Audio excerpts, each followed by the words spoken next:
Today on What Now, Iran is facing mounting unrest as protests over the rising cost of living enter a fifth day, with reports of more deaths and clashes with security forces.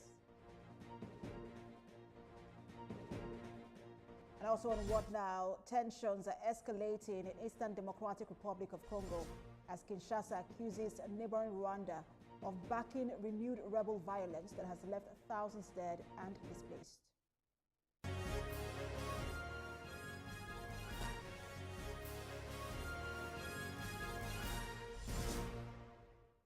Hello and thanks for joining us. This is What Now? I am Precious Amayu. I will start off in the Middle East, where at least 6 people have been reportedly killed in Iran as protests over soaring living costs continue for a 5th consecutive day. 2 people died during clashes in the southwestern city of Lodigan, while 3 others were killed in Asna and another in Kodasht, all in western Iran. The exact circumstances of the deaths remain unclear, and independent verification has not been possible. Videos circulating on social media show cars set ablaze and running battles between protesters and security forces in several cities, including Tehran. Demonstrators angered by the collapse of Iran's currency have chanted against the country's leadership, with some calling for an end to clerical rule. Authorities closed schools and public institutions nationwide on Monday, officially citing cold weather, though many see the move as an attempt to curb protest. President Masoud Pezeshkian has promised to hear protesters' demand, while officials have warned that continued unrest will face a firm response.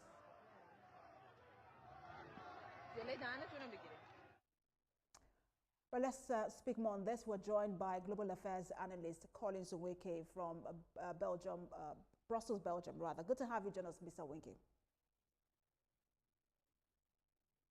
Thank you. Thank you, Precious, for having me. So once again, I think the last protest in Iran was in 2022 after the death of, I think it was Mahsa Amini, who was killed because of, they said she wasn't dressed properly in terms of how she used her veil. Once again, Iran is facing protests. What's your thought on this latest protest?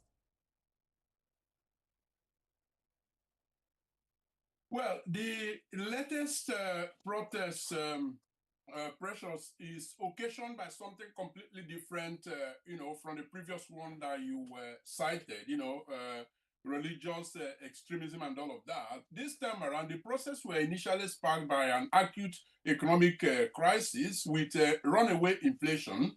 The Iranian rial collapsed, and skyrocketing costs for basic foods, bread, if you find them, and all other basic things. Now, the merchants in Tehran's Grand Bazaar, that is, the hardcore economic nerve center of Iran, actually in Tehran, and I want to underline Tehran, the capital here, because protests of this nature never ever came from traders, business people.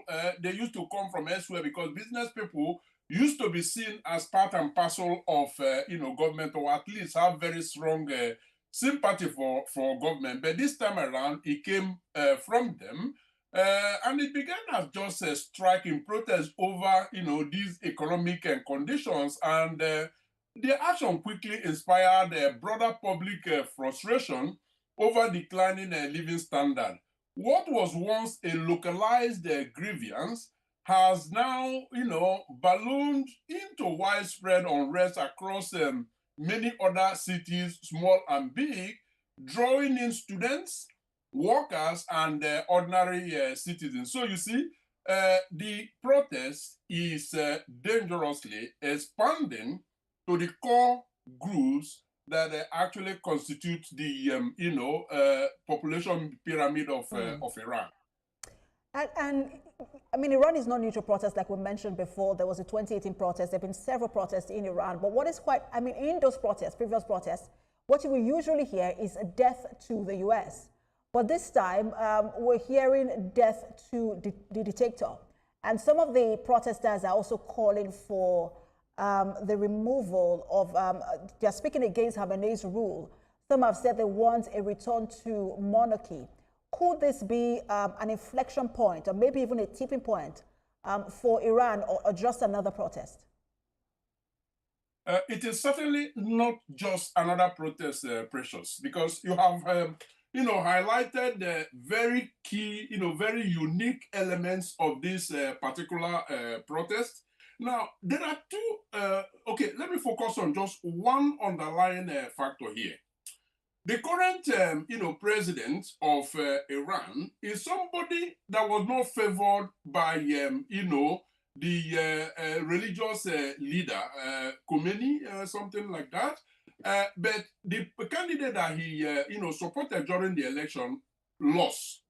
Now, that means something because people, there are rumors going around that this particular protest may actually have been instigated from within some factions of the government. Now, let's keep that aside because it could be classified as a conspiracy theory. Let us focus on what we actually see playing out. So while the catalyst was economic hardship, the movement has now gained political overtones.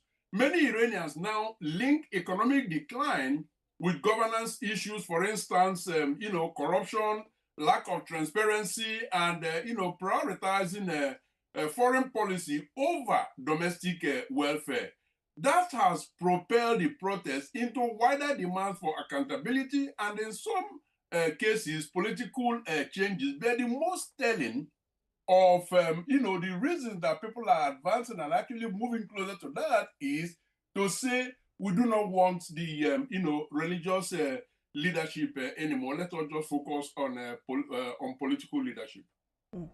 And the U.S. has also intervened. They say, that's U.S. President Donald Trump says, Washington will intervene if Tehran violently suppresses protests over high prices. When you consider the 1953 CIA-backed overthrow of Prime Minister Mohammad Mossadegh, from what prism do you think not just Tehran, but Iranians will frame every Western gesture of support for internal dissent? Well, I mean, Donald Trump has come in his typical way. Let's not forget that there is some sort of American handwriting written all over, the placards that are being used for these, protests in terms of, how the United States has tightened their grip on Iran in terms of economic sanctions and all of that. That has actually, led to the economic woes that they are suffering now. But we must also be clear about one thing, Precious, and that is the fact that the government has used a mix, of tactics.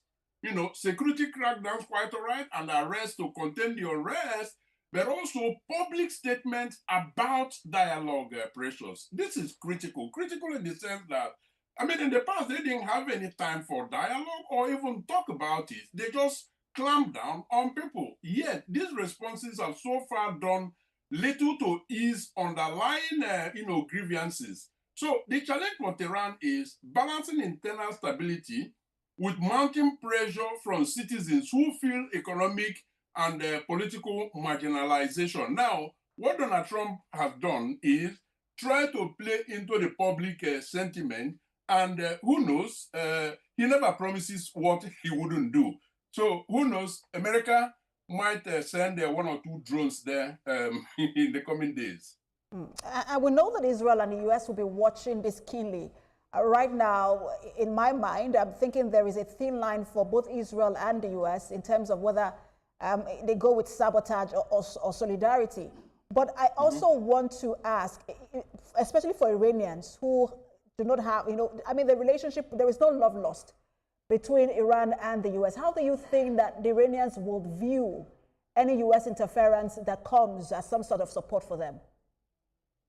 It's going to be a mixed bag, Precious. Mixed bag in terms of, some young Iranians waking up to the reality of, Iran, that it is no longer sustainable for Iran to form an island of his own away, from the rest of the world. And that, there is a need for them to, embrace Western, partnership and so on and so forth. And of course, America comes, to mind.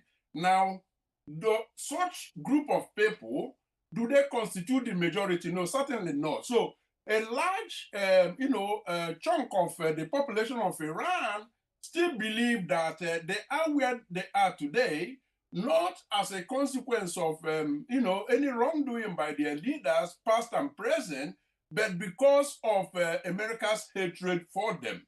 That runs very, very deep. And so the sentiment within amongst the, Iranians, the average Iranian, is going to continue to be anti-American in terms of America intervening and certainly not getting the support of the everyday Iranian. But is America going out there to seek permission from Iranian citizens before they intervene? Certainly not. So it's not like they're going to care.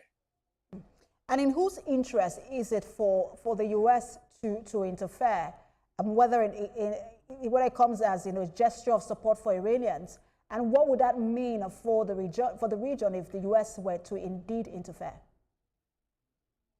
The U.S. will be intervening in the interests of the United States and their allies, pure and simple. And let's not be naive here, Precious.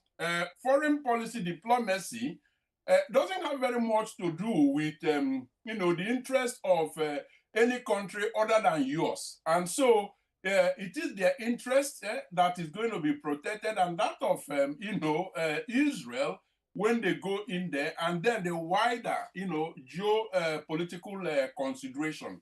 And so, I mean, it has absolutely nothing to do with care for the Iranians, certainly not under Trump, whose identity for transactional diplomacy has not been hidden from day one.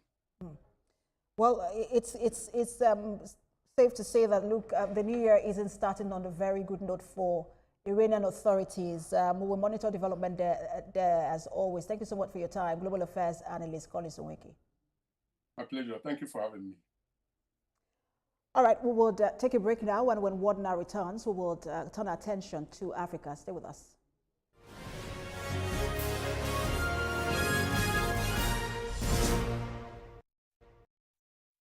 Experience information and entertainment like never before.